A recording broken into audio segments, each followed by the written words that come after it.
దేవునికి స్తోత్రము. అనుదిన దేవుని వాక్య ధ్యానమునకై ఈరోజు 2025 సంవత్సరము ఆగస్టు నెల 25వ తారీఖు. ఈరోజు ధ్యాన వాక్యము పరిశుద్ధ గ్రంథము నుండి కీర్తనల గ్రంథము 121వ సంకీర్తన 3వ వచనాన్ని మనం ధ్యానించుకుందాము.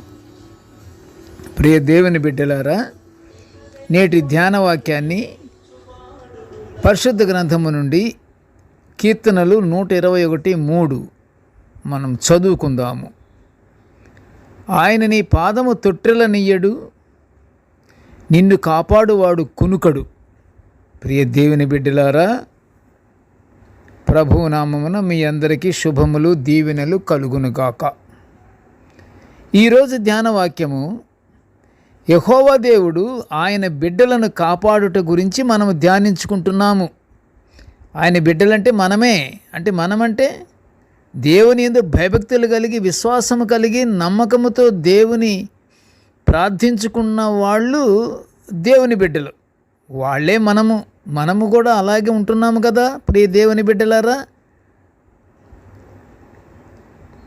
అయితే మనుషులు దేవుని వెతికి పూర్ణ హృదయముతో ఆయనను ఆశ్రయించు వారిని దేవుడు నిత్యము కాపాడుతాడని కీర్తనకారుడు ఈరోజు ధ్యానవాక్యములో ఆయన కీర్తన పాడుచున్న కీర్తనని మనం ఇప్పుడు ధ్యానించుకుంటున్నాము. ఎందుకని? ఆయన మన పాదములను తొట్టెలనియ్యడు. మనల్ని కాపాడే దేవుడు ఎప్పుడు కునుకడు, నిత్యము మనన్నే చూస్తుంటాడు. ప్రియ దేవుని బిడ్డలారా, ఆ ప్రకారమే అలాగే మనము కూడా నిత్యము దేవుని యందు నమ్మకముతో విశ్వాసము కలిగి భయభక్తులతో మనము దేవుని యొక్క ఆజ్ఞలను ఆచరించుచూ ఉంటే మన ఎడల ఆయన కాపుదల మెండుగా ఉంటుంది. యెరూషలేము యాత్ర ప్రయాణికులకు ప్రత్యేకంగా గానం చేస్తూ తెలుపుతున్నాడు. యెరూషలేము యాత్రకి వెళ్ళే వాళ్ళకి ఎట్టి పరిస్థితుల్లోనూ ప్రయాణంలో ఆ యొక్క యాత్రా విశేషాల్లో ప్రయాణంలో ఉన్న వాళ్ళ యొక్క పాదాలను తొట్టెలనియ్యడు. అది పూర్తయ్యేంత వరకు దేవుడు కాపాడుతూనే ఉంటాడు, నిత్యము కాపాడుతుంటాడు. అది ఈరోజు మనము ధ్యానించుకుంటున్నాము. దేవుడు ఆయన్ని ఆశ్రయించు వారిని కాపాడుట యందు ఆయన కునుకడు, నిద్రపోడు. పగలు ఎండ దెబ్బైనను రాత్రి వెన్నెల దెబ్బైనను తగులకుండా యాత్రికుల ప్రాణమును కాపాడుచు వారి రాకపోకల యందు దేవుని కాపుదల ఉంటుందని కీర్తనకారుడు పరిశుద్ధ గ్రంథములో గానం చేస్తున్నాడు. అయితే ప్రియ దేవుని బిడ్డలారా, మనము దేవుని ఆశ్రయించాలి, మనము దేవుని విశ్వసించాలి, దేవుని ఆజ్ఞలను పాటించాలి. అప్పుడు మనము ఆయన రెక్కల క్రింద సురక్షితంగా ఉంటాము. పరిశుద్ధ గ్రంథములో కీర్తనల గ్రంథము 91వ సంకీర్తన 4వ వచనములో కూడా ఏమని ఉందంటే, ఆయన దావీదు గారు రచించినటువంటి ఆ గానం కూడా ఒకసారి విందాము. ఆయన తన రెక్కలతో నిన్ను కప్పును. హల్లెలూయా, దేవుని స్తోత్రం. దేవుని యందు భయభక్తులు కలిగి జీవించే వాళ్ళని ఏమంటున్నాడు? ఆయన రెక్కల కింద, ఆయన రెక్కలతో మనల్ని కాపాడుతుంటాడు, కప్పుతుంటాడు. ఆయన రెక్కలతో మనల్ని కప్పుచు మనల్ని కాపాడుతుంటాడు. ఆయన రెక్కల క్రింద మనకి ఆశ్రయము కలుగును. ఆయన సత్యము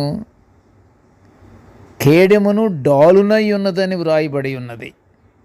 ప్రియ దేవుని బిడ్డలారా, దేవుడు మాత్రం ఆయన వాగ్దానాన్ని మరువనటువంటి తండ్రి. మనము ఆయన ప్రేమని మనము ధ్యానిస్తూ ఉండాలి. మనము విస్మరించకూడదు. అన్నిటిలోనూ మనల్ని పైన నిలబెట్టినటువంటి తండ్రి, ప్రేమగల తండ్రి, దీర్ఘశాంతమూర్తి, ఎల్లప్పుడూ ఆయన ప్రేమ, ఆయన చేతులు మన వైపు చాపుతూనే ఉంటాడు మన తండ్రి. అలాంటి తండ్రిని మనము మహిమపరచాలి.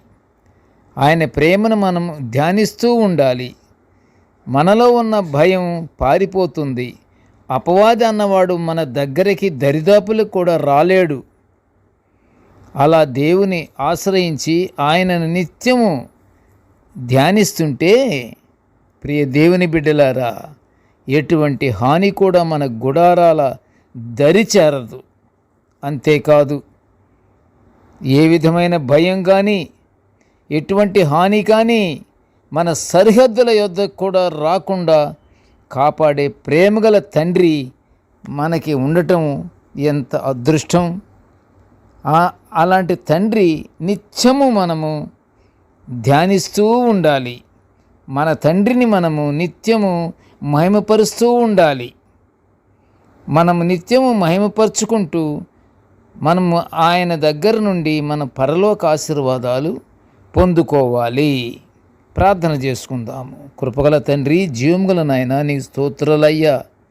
తండ్రి, నీ యొక్క దివ్యమైనటువంటి మధురమైనటువంటి వాక్యాలను, ఆత్మీయత కలిగిన వాక్యాలను మేము నిత్యము ధ్యానించుకుని ఈ గొప్ప భాగ్యాన్ని మాకు అనుగ్రహించినందుకు నీకు ఘనమైన స్తోత్రములు తండ్రి.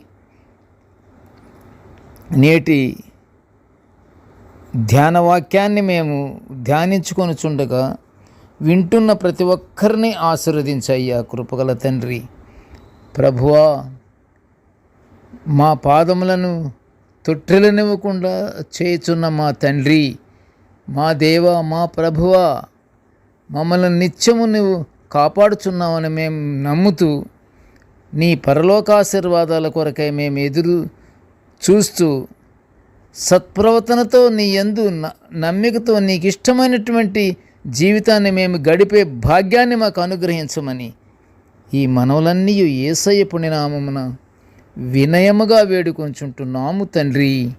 ఆమెన్. దేవుడు మనల్ని అందరినీ బహుగా దీవించుగాక. Amen, amen, amen.